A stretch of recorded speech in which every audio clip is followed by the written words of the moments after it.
What is up, YouTube? Today I'm coming back at you with another gaming pickups video, and today I have quite a number of games. I just have a bunch of really cool stuff that I picked up, and that's mostly due to the fact that a brand new game store opened up in my area, and basically what had happened was my biggest local game store had a big management issue, and there was a bunch of stuff that went on. And so a lot of the workers that were working there, they decided to leave, and they just opened up their own game store now. So basically everyone I liked at my old game store basically is at this new one. So I went there for their grand opening and stuff, and I wanted to support them, so I got some of their games that they had, and they had a pretty cool selection of stuff. And their new game store is sweet. It's got it's got your DVD walls, it's got your game walls and stuff, but it also has a pinball machine set up that you can play. It has some arcade machines you can set up that you can play, and it's got a little TV and kind of chill area for if you want to plug in a console and test your game or just hang out for a little bit. It's really really cool. So I'm really happy that game store has opened up. But let's just get into this pickups here. We'll go oldest stuff to newest stuff, and we'll just start off with the PlayStation 1. So I got this really cool game from the new game store, and it's an RPG. There was a bunch of PS1 games. There's probably about 30, 40 games there, and I saw this and I was like, huh, this sounds pretty cool. It's called Shadow Madness. Now this sticker up here is actually from the other local game store, and their sticker was just over top of it. And I tried to remove this one also, but I could only get the top one off. But I tried to get this one off, and this one's really really stuck on there. So I'm gonna have to do some work to get that off later. But I didn't pay that much. The prices at this new store are fantastic. But this is a RPG, and this is like a Final Fantasy style RPG, and it has the graphical style is very very reminiscent to Final Fantasy VII. Like the polygon characters, I forgot that I should be over here. The polygon characters are they're just very Final Fantasy like, and the battle system's like Final Fantasy. The music in this game is great. I really like the music in this game. But yeah, it's a really interesting RPG. I'd never heard of it before, Shadow Madness. It's 3 discs. It comes with 2-disc RPG and a demo disc. So it came with disc 1 here and disc 2 and the demo. It did not come complete though, because it didn't have the manual with it, but just the game itself is in really good shape, and I'm really really happy to have this. I'm surprised that I hadn't heard of this, and it was such a good deal. So I love getting new RPGs, and this one was really really cool. Alright, the next one I got is another JRPG actually, and this one I think I like. So far I like it better because I had a little bit of time to test both of them. This one is called Eternal Eyes. Now this one is in perfect shape. It looks brand new. The case is in amazing shape, and it did come complete. I can open it with the manual and the disc, obviously. Now Eternal Eyes is an anime RPG, and this is I didn't actually get a chance to test the combat, because the opening of this game, when I was testing it, I actually like this, but it sucks when you're testing it. The opening of this game is very, very dialogue heavy. It gives you a ton of backstory, a ton of world building. The music is great in this game. It is really, really good. When I plugged this in and my girlfriend was with me, the first thing that she said was, "This sounds exactly like Final Fantasy VII." I'm like, yes, it does. It sounds exactly like Final Fantasy VII. The music in this game sounds very Final Fantasy VII like. it's just really, really cool. Now, on the back here, you can see these monster things. I'm not really sure what these are because I didn't, like I said, I didn't get a chance to actually test the gameplay. But it has a 2D, it's got like a 2.5D graphic style where it's got like a 3D polygon world that's like in a Diablo style view, but all the characters are 2D sprites, which the sprites are really, really nice looking, so I'm not too upset about that. But it also has anime cutscenes and anime what are they called? And just like anime like slides in the when you're in dialogue options, which is really cool.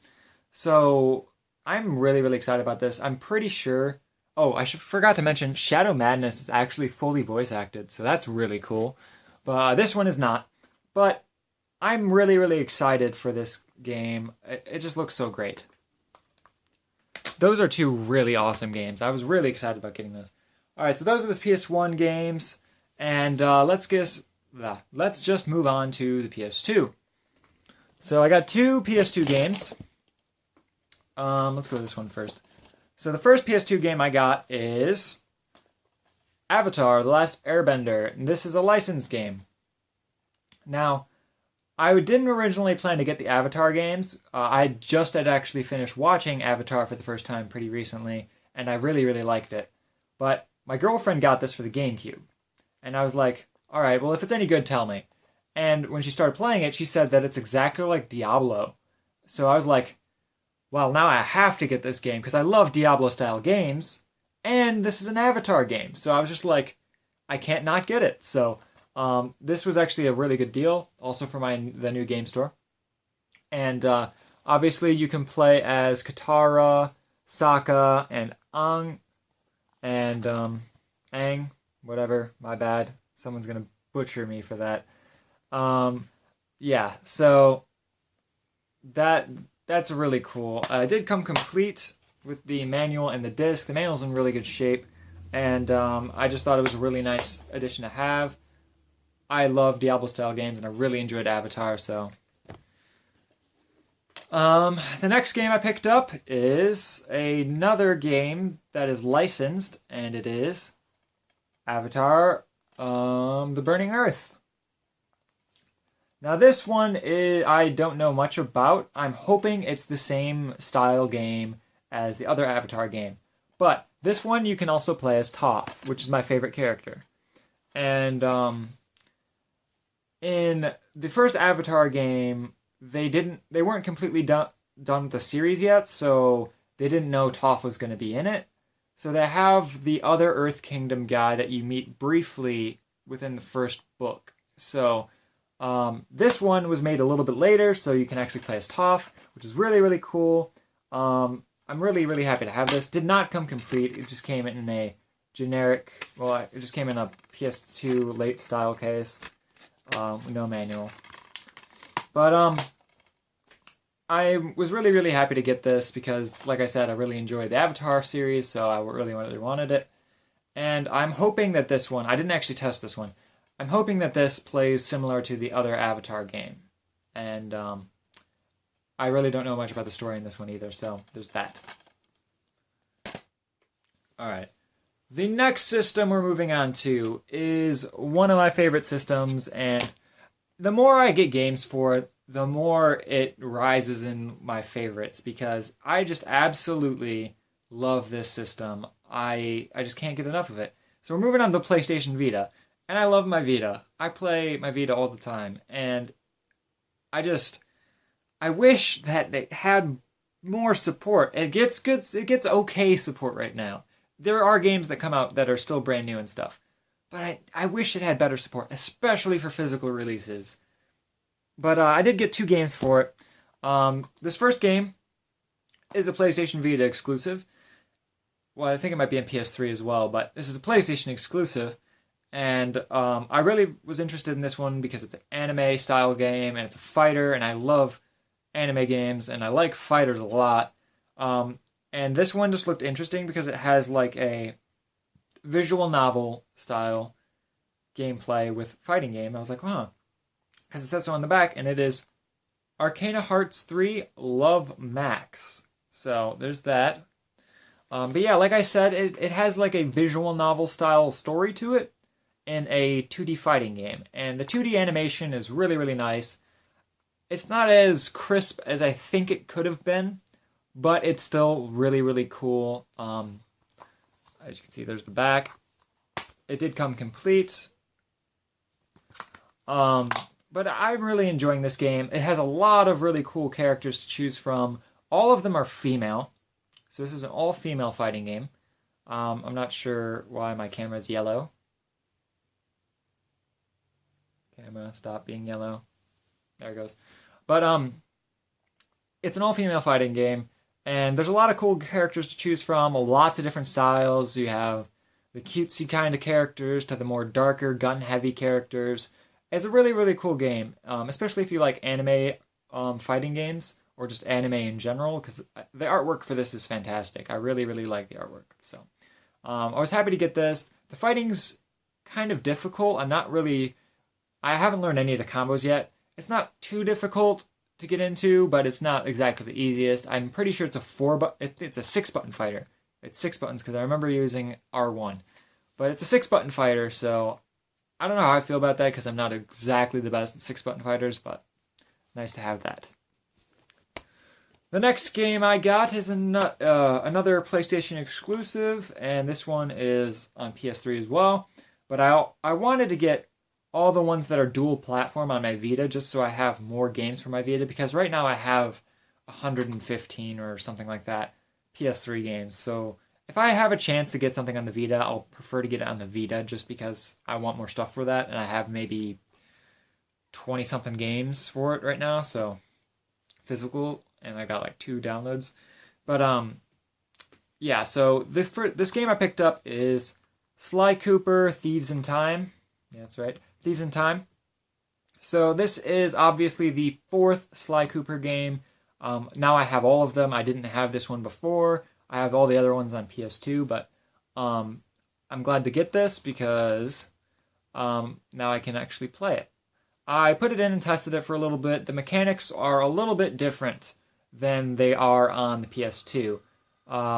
If you can hear the phone ringing, I'm sorry, but the mechanics are a little bit different. You do get some touch controls and some other gimmicky style stuff, which I'm not a big fan of, but overall it's Sly Cooper, so it's pretty well done, and I'm really happy to have it.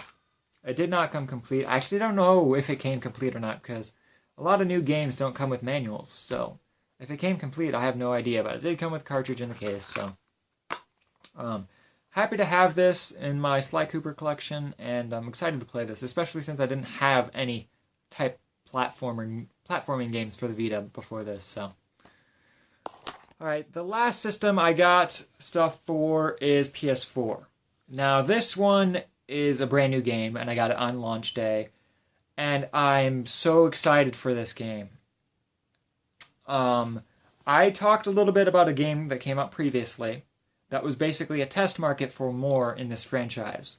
And I told everyone that if they were even remotely in the franchise, go get that game, because that's what they were using as a judge to see if they should make more games. And I guess it did well enough because they have a physical copy of this on PS4, and it is Digimon Story Cyber Sleuth. And I am so excited for this game, and I'll tell you why in a second, but I'm just happy that the Digimon All-Stars Rumble did well enough to warrant more Digimon physical releases, because we weren't getting any for a very long time, and Digimon All-Stars Rumble's okay. It's a decent brawler, 4-person brawler, but this right here is like the best type of Digimon game. This is an RPG Pokemon style for PS4 with Digimon. It is amazing. If you even remotely like Pokemon, you should check this out for PS4 because it's sweet. It's got the same art style as like Persona 4. So if you've ever played Persona 4, it's got that same anime-esque art style. And this is like a really sweet game. It revolves around like this cyber world where excuse me, I played like a couple hours of this. It it revolves around like the cyber world that everyone is hooked into for either business or just like recreation. And it's like this VR. It's this VR world, but there's these groups of hackers that have these programs called Digimon. And if you didn't know, Digimon change from each, almost always change from each franchise, from each season to another. So they're not really always related. Like in this one, they're like programs, I guess, that are used by hackers, whereas in other ones they're like just more like virtual pets. So it just really depends on which series. In this one, the programs, and they're really really cool because you can pretty like Pokemon, you can pretty much catch any Digimon you run into, and there are a ton of different Digimon in this from all different seasons. You have some first gen Digimon, you have some third gen Digimon like Terriermon right here. You get 3 to choose from the start. I think you can choose from Terriermon. I wish I could remember the other. What's his name? Him right here. I can't remember him. Or wait, no, you can't choose from him. You can choose from Terriermon. This one I can't remember. I don't remember a lot of the first gen Digimon. Or this gear guy right here. That's from the newest one. But a lot of cool stuff in here. It's a big RPG, and if you wanted something like Pokemon on a console, this is it right here. So it's also got a Vita version, but that's digital only, which kind of sucks because I would have got this on Vita if it was physical. But that's all I picked up. I'm really really excited about all the games I picked up. Pretty much, like this was a really good haul. I'm really happy with everything I got, and so I'll just do a little bit of an overview. Got that on PS4. There's these on Vita, PS2, and PS1. So that's everything. I hope you guys enjoyed this video. I just want to thank you guys all, to my subscribers, for watching this. If you watched all the way through, you guys are awesome. If you have any recommendations for games, leave them in the comment box below. I read every single comment and I try to respond to as many of them as possible. The only time I don't respond to comments is if it's a question that's been asked a million times in one certain video, or if for some reason you have the block on where I can't reply to your comment unless we're friends. So those are the only 2 real situations that I don't reply to your comments. But I enjoy seeing what you guys recommend, and more than one instance I've picked up a game that you guys have recommended to me and I've really liked it. So that's all I have for you guys. What did you guys pick up? Let me know in the comment box below. I'll see you guys next time. Peace.